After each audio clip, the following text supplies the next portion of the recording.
अस्सलाम वालेकुम जी। इस वीडियो के अंदर मैं एकमन रेस्टोरेंट मैनेजमेंट सिस्टम के बारे में आपको कंप्लीट डिटेल्स से आगाह करूँगा कि इस सॉफ्टवेयर में आप क्या क्या चीज़ें परफॉर्म कर सकते हैं और इसके मॉड्यूल्स कैसे काम करते हैं। बहुत आसान सॉफ्टवेयर है। हम सबसे पहले स्टार्ट करते हैं पॉइंट ऑफ सेल से।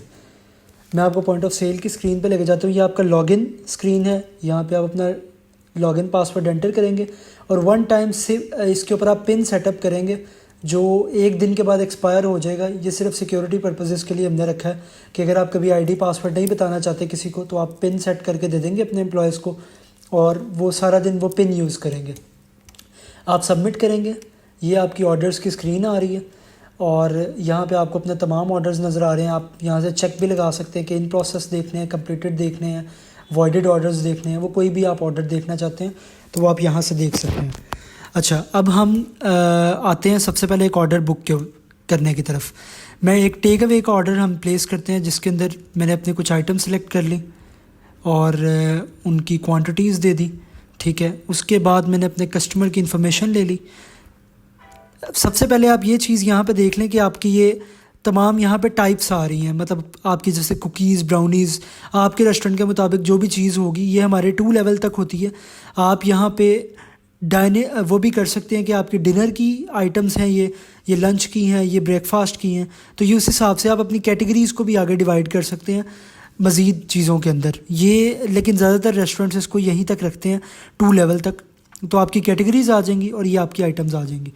आप कस्टमर की इन्फॉर्मेशन लेंगे। एक दफ़ा जो कस्टमर आपके पास आ चुका है आप उसकी इन्फॉर्मेशन दोबारा नहीं एंटर करनी पड़ेगी। आप सिर्फ उसका नंबर लेंगे और उसकी इन्फॉर्मेशन फिलअप हो जाएगी। उसके बाद आप अपना ऑर्डर जो है वो कंफर्म कर देंगे। ऑर्डर कंफर्म करने की सूरत में ऐसे होगा कि आपका ऑर्डर पेंडिंग पे है। अब अगर कस्टमर कभी कहता है कि मैं कोई चीज़ ऐड कर दें या कोई चीज़ मेरी उसमें से डिलीट कर दें तो आप एडिट ऑर्डर के अंदर जाएंगे और आप इसकी क्वांटिटी कम या ज़्यादा कर सकते हैं इसके अंदर। मैं अगर क्वांटिटी कम करता हूँ और मैं फिर कंफर्म करता हूँ तो वो ऑथेंटिकेशन मेरे से मांगेगा। ये भी हमने सिक्योरिटी पर्पसेस की वजह से लगाया कि कोई भी एम्प्लॉय या कोई भी आपकी इजाज़त के बगैर, ऑथेंटिकेशन के बगैर किसी को ऑर्डर कम ना कर सके, क्वांटिटीज़ को ना छेड़ सके, एडिट ना कर सके। तो जब तक आप इसको ऑथेंटिकेट नहीं करेंगे अपने यूज़र नेम पासवर्ड के साथ तब तक आपका जो रेस्टोरेंट, आपका जो ये एडिट है वो अलाउ नहीं होगा इसको।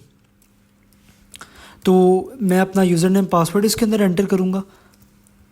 जो भी आप ऑथेंटिकेशन के लिए मैं कहेंगे कि ये यूज़र नेम पासवर्ड इसमें रख दें। ये देखें, ये रॉन्ग पासवर्ड है। अब मैं इसको ठीक करता हूँ।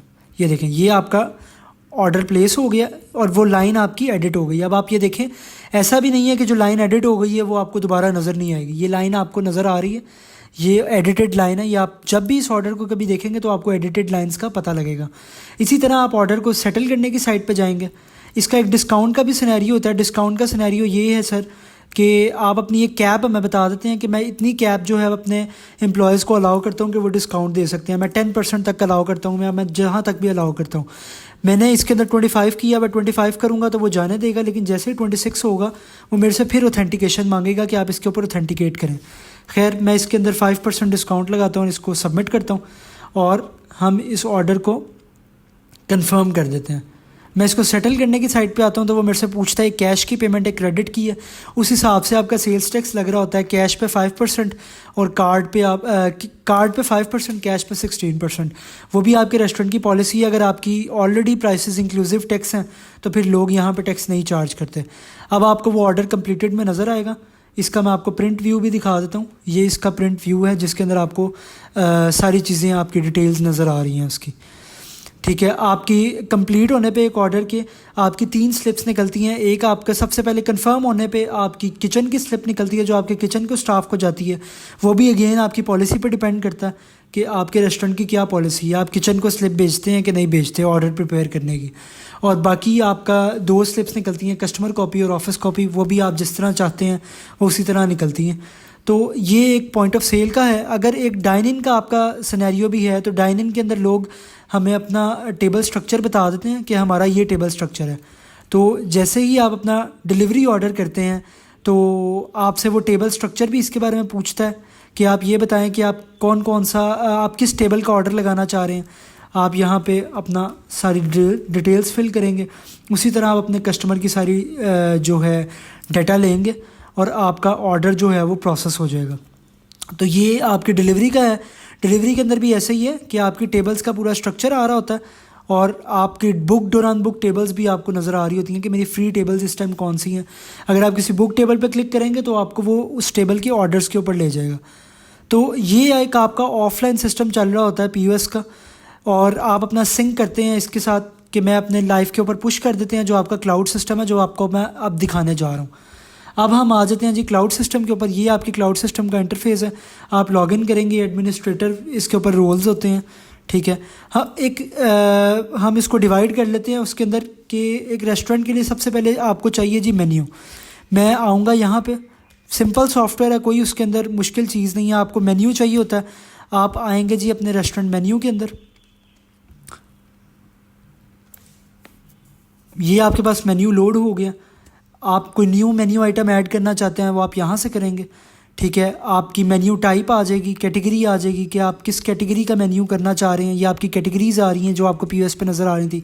आइटम का कोड, नाम, डिस्क्रिप्शन और कैलोरीज़। काफ़ी सारे रेस्टोरेंट कॉन्शियस होते हैं कैलोरीज़ के, तो कैलोरीज़ आ जाती हैं यहाँ पे आइटम के साथ। और उसका डिफ़ॉल्ट रेट क्या आपने करना है, उसकी पिक्चर क्या लगानी है, यूनिट ऑफ मेजरमेंट क्या है।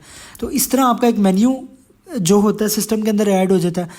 फिर अगर तो आप रेसिपी मॉड्यूल की तरफ जाना चाहते हैं, इन्वेंटरी मॉड्यूल की तरफ जाना चाहते हैं, तो आपकी इंग्रेडिएंट आइटम्स होती हैं रेस्टोरेंट की, तो वो भी बहुत सिंपल है। आप अपने इंग्रेडिएंट आइटम्स डालने आते हैं। इसी तरह आप अपने तमाम रेस्टोरेंट के जितने भी इंग्रेडिएंट्स हैं ना वो आप ऐड कर लेते हैं अपने रेस्टोरेंट के अंदर। ये आप इंग्रेडिएंट पे आते हैं। इंग्रेडिएंट के अंदर रॉ मटेरियल्स, ठीक है, और उसके अंदर आप कहते हैं कि जी मेरी ग्रोसरी है, बंस है, डेयरी, फ्रूट, वट जो भी वो चीज़ है वो आप करते हैं। आप यूनिट ऑफ मेजरमेंट मैं कहता हूँ जी केजी में मैं इसको परचेज़ कर रहा हूँ और इसका रेसिपी यूनिट मेरा ग्राम्स में है। इसका मतलब ये है कि आपकी जितनी भी चीज़ें होती हैं, फॉर सपोज़ आपका चिकन है एक इंग्रेडिएंट, अब चिकन आप परचेज़ करते हैं किलोग्राम्स के अंदर, लेकिन आप उसको यूज़ ग्राम्स में कर रहे होते हैं अपनी रेसिपी में, तो ये उसकी कन्वर्जन होती है। आप उसका प्रोपोर्शन बता देते हैं कि मेरा 1000 जो 1 kg है 1000 ग्राम्स के इक्वल है, तो आप बस उसको सेव कर देते हैं और आपकी एक किचन आइटम है, आपकी इंग्रेडिएंट आइटम ऐड हो जाती है। यहाँ तक हमने अभी तक एक अपना मेन्यू ऐड करना सीखा है और अपना किचन आइटम ऐड करनी सीखी है। अब हम आ जाते हैं रेसिपी के ऊपर। अगर आप रेसिपी अपने रेस्टोरेंट की डालना चाहते हैं तो आप क्या करेंगे, सिंपल है, आप आएंगे जी रेसिपी के अंदर, आप अपनी मेन्यू आइटम सेलेक्ट करेंगे कि जी मैं इस मेन्यू आइटम के अगेंस्ट रेसिपी डाल रहा हूँ, और मैं कहता हूँ कि जी मैं एक टिक्का पिज़्ज़ा जो है उसकी रेसिपी यहाँ पर डालना चाहता हूँ। तो मैं अपनी वो मेन्यू आइटम सेलेक्ट करूँगा, ठीक है। मैं उसकी प्रोड्यूस्ड क्वांटिटी बताऊँगा, मेरे इंग्रेडिएंट्स सारे यहाँ पे लोड हो रहे होंगे, मैं अपना इंग्रेडिएंट सेलेक्ट करता जाऊँगा, ठीक है, और क्वांटिटी बताऊँगा, रेट बताऊँगा। मैं आपको एक करके इसमें दिखाता हूँ। फॉर सपोज़ मैं इसकी क्वांटिटी यूज़ कर रहा हूँ 20 ग्राम्स, और जो है ये 10 रुपीज़ पर उसमें यूज़ हो रही है। अब फॉर सपोज़ ये आपका अगर चिकन होता तो उसके अंदर वेस्ट भी होता है। आपकी काफ़ी सारी ऐसी आइटम्स होती हैं जो आप परचेज़ तो 5 kg कर रहे हैं, लेकिन वो 5 का 5 kg यूज़ नहीं होता, वो आपके वेस्टेज भी उसके अंदर जा रही होती है। तो वेस्ट परसेंटेज मैं कहता हूँ इसमें 2% है। तो वो आपको इसकी प्राइस बता देता है कितनी आपको इस इंग्रेडिएंट को बनाने पे प्राइस लग रही है, कॉस्टिंग क्या आ रही है। फॉर सपोज़ आपने सारे ऐड कर दिए तो आपको नेट वो बताता है कि आपको ये वाली आइटम बनाने के लिए इतनी क्वांटिटी आपको 204 रुपये लग रहे हैं। अब सिस्टम आपको कॉस्टिंग और प्रॉफिट की भी ये फैसिलिटी प्रोवाइड करता है कि आप ये चाहते हैं कि आपका इसके ऊपर 30% प्रॉफिट आप इस आइटम पे चाह रहे हैं, इस कॉस्ट के साथ आपकी 204 रुपये एक आइटम को बनाने में कॉस्ट आ रही है, आप चाहते हैं इसके ऊपर 30% मेरा प्रॉफिट आए, और फूड कॉस्ट मेरी जो ये आई नहीं, ये जो नेट कॉस्ट आई हुई है ये 40%, और कुछ ओवरहेड्स होते हैं कि मैं बिजली का बिल और ये वो डिपेंड करता है कि आप इस आइटम पे कितना ओवरहेड डालना चाहते हैं। तो वो आपको सजेस्ट करता है कि आप इसको अपने पीओएस के अंदर जो आपका अपने मेन्यू है उसके अंदर आप इसको 510 रुपये की रखेंगे, आपको ये कॉस्ट आ रही है और ये आप प्रॉफिट चाह रहे हैं, ये फूड कॉस्ट होगी, तो आप इतना उसको पीओएस के अंदर रखें। और अगर आप एक्चुअल इतना रख रहे हैं तो आप इसके ऊपर ग्रॉस प्रॉफिट इस आइटम के एक यूनिट पे कितना कमा रहे हैं। तो ऐसे आप अपना रेसिपी डाल लेते हैं। उसके बाद फाइनली हम आ जाते हैं जी परचेज़ मॉड्यूल के ऊपर। परचेज़ के अंदर आप अपनी सिंपल परचेज़ बुक करते हैं, अपने इंग्रेडिएंट्स या कोई भी आपकी वाटर बॉटल्स हैं या आपकी कोई जो भी आपकी आइटम्स हैं आप उसके बिल परचेज़ करते हैं। आप अपना सप्लायर सेलेक्ट कर लेते हैं कि मैं किस सप्लायर से परचेज़ कर रहा हूँ, जिसमें आपकी जितनी भी सप्लायर्स हैं उनके लेजर मेंटेन हो रहे होते हैं, और आप बता देते हैं कि मैंने इसको ऑन अकाउंट ख़रीदा है, मैंने उसको कैश दे के ख़रीदा कि ये मेरा अभी पेमेंट ड्यू है उसकी। अगर पेमेंट ड्यू है तो आप पेमेंट टर्म सेलेक्ट कर लेते हैं, आप बताते हैं मैं क्या चीज़ ख़रीद के लाया हूँ, कितनी मैंने परचेज़ की है, ठीक है, और क्या किस रेट पे परचेज़ किया, किस अमाउंट पे, तो आपका एक परचेज़ बिल उसमें सेव हो जाता है।